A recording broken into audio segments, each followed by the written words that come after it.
ابو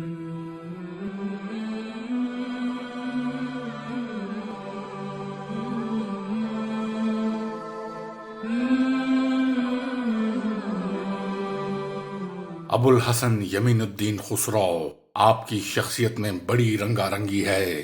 آپ دنیا کے عظیم ترین شعراء میں شمار کیے جاتے ہیں۔ اسی کے ساتھ آپ بلند پایہ نثر نگار بھی تھے۔ بے مثل ماہر موسیقی، سلاطین دہلی کے محبوب ترین ہمجلیس، وفادار بیٹے شفیق باپ اور اپنے مرشد حضرت شیخ المشائخ نظام الدین اولیاء رحمۃ اللہ علیہ کے بہت چہیتے اور جانثار مرید بھی تھے۔ خسرو جیسی شخصیت صدیوں میں پیدا ہوتی ہے۔ سیاسی حیثیت سے خسرو نے غیاث الدین بلبن سے لے کر محمد بن تغلق کا ابتدائی عہد دیکھا، جبکہ سیاست کی ہر قسم کی ہنگامہ آرائیاں ہوتی رہیں۔ ہندوستان پر انہوں نے تاتاریوں کے پے در پہ خونریز حملے دیکھے اور خود ان کے ہاتھوں اسیر ہوئے۔ اپنے محبوب ترین علمی اور ادبی سرپرست شہزادہ محمد سلطان کو میدان جنگ میں شہید ہوتے بھی دیکھا۔ سلطان معیز الدین کیقباد کی سرمستیاں اور رنگ رلیاں بھی ان کی نظروں سے گزریں۔ سلطان جلال الدین خلجی کے مصحف دار کی حیثیت سے اس کے المناک قتل سے بھی متاثر ہوئے۔ سلطان علاء الدین خلجی کی فتوحات میں بھی شریک رہے، پر واریوں کے ہاتھوں شاہی محل کے اندر سلطان قطب الدین خلجی کا سفاکانہ قتل بھی ان کی زندگی میں ہوا۔ غیاث الدین تغلق نے ان پر واریوں کو جس طرح مغلوب کیا، اس کے مناظر بھی دیکھے اور آخر میں محمد شاہ تغلق کی حکومت کے آغاز میں اپنی جان آفرین کے سپرد میں کی۔ آپ کی پیدائش 1253 عیسوی بامطابق 651 ہجری میں ہوئی۔ آپ نے 74 برس کی عمر پائی۔ آپ کی پوری دور زندگی میں سیاسی ہنگامہ آرائیوں کے ساتھ شیخ المشائخ حضرت نظام الدین اولیاء کی روحانی حکومت بھی قائم رہی۔ ان کے انفاس متبرکہ کی وجہ سے بقول مولانا ضیاء الدین برنی دنیا روشن ہوتی رہی۔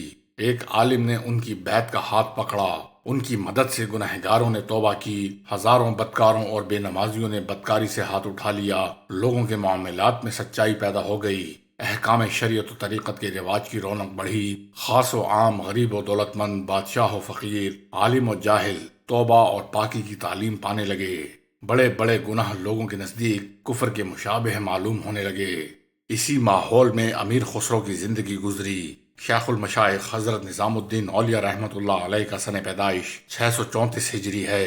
اس طرح امیر خسرو رحمۃ اللہ علیہ حضرت نظام الدین اولیاء رحمۃ اللہ علیہ سے تقریباً 17 سال چھوٹے تھے۔ سیر الاولیاء کے مصنف کا بیان ہے کہ جب خسرو پیدا ہوئے تو ان کے والد کے گھر کے پاس ایک مجذوب رہا کرتے تھے۔ انہی کے پاس ان کے والد خسرو کو ایک کپڑے میں لپیٹ کر لے گئے۔ مجذوب نے دیکھتے ہی کہا کہ ایک ایسے شخص کو لائے ہو جو خاقانی سے 2 قدم آگے ہوگا۔ اس بات پر تبصرہ کرتے ہوئے شیخ عبدالحق دہلوی نے اخبار الاخیار میں لکھا ہے کہ ممکن ہے 2 قدم آگے کہنے سے ان مجذوب کا مقصد مثنوی نگاری اور غزل گوئی کے فن میں ہو، کیونکہ قصیدہ گوئی میں بعض بزرگوں کی رائے کے مطابق وہ خاقانی تک پہنچ تو سکے لیکن آگے نہ بڑھ سکے۔ مولانا شبلی نے اس پر تبصرہ کرتے ہوئے لکھا ہے کہ مجذوب صاحب کے کمالات معنوی کا ہم انکار نہیں کرتے، لیکن ان کے شاعرانہ ذوق کا تسلیم کرنا مشکل ہے۔ خاقانی کو امیر خسرو سے کیا نسبت؟ امیر خسرو نے اپنے والد سیف الدین کے متعلق غزوۃ الکمال کے دیباچے میں لکھا ہے کہ وہ اپنی امارت کے باوجود پاک صفت، فرشتہ خصلت، عبادت گزار اور صاحب ولایت تھے۔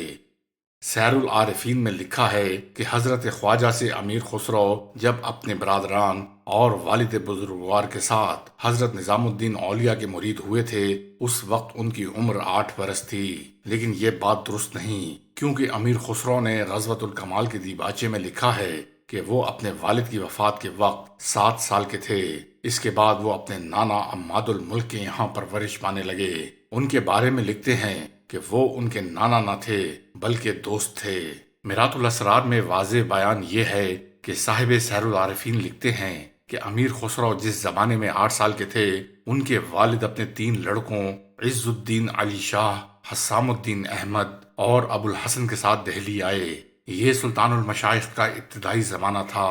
امیر سیف الدین لاچین اپنے 3 لڑکوں کے ساتھ شیخ المشائخ کے مرید ہو گئے۔ اس لیے سیر العارفین کی یہ روایت تو صحیح ہے کہ امیر خسرو کے والد اور بھائی حضرت خواجہ سے مرید ہوئے، سیر الاولیاء کی روایت ہے کہ سلطان المشائخ جب بدایوں سے آئے تو سرائے میاں بازار میں اترے، جو سرائے نمک بھی کہلاتی تھی۔ اپنی والدہ اور ہمشیرہ کو اس جگہ ٹھہرایا اور خود بارگاہ فلاں قواس میں سکونت پذیر ہوئے جو اس سرائے کے پاس تھی۔ امیر خسرو بھی اسی محلے میں رہتے تھے۔ کچھ دنوں کے بعد راوت ارز کا مکان خالی ہوا کیونکہ ان کے لڑکے اپنے اقطاع پر چلے گئے۔ راوت ارز امیر خسرو کے نانا تھے۔ سلطان المشائخ اس گھر میں چلے آئے، 2 سال اس مکان میں رہے۔ یہ برج حصار دہلی متصل مندہ پل کے نزدیک تھا۔ اس کی عمارت بہت ہی وقی تھی۔ حضرت خواجہ عماد الملک کے محل میں 2 سال تک رہے تو یہ خیال ہوتا ہے کہ عماد الملک بھی اپنے داماد اور نواسے کے ساتھ حضرت خواجہ کے مرید ہو گئے، ورنہ حضرت خواجہ کا کسی امیر کے محل میں قیام کرنا اپنی درویشی کے شان کے خلاف سمجھتے۔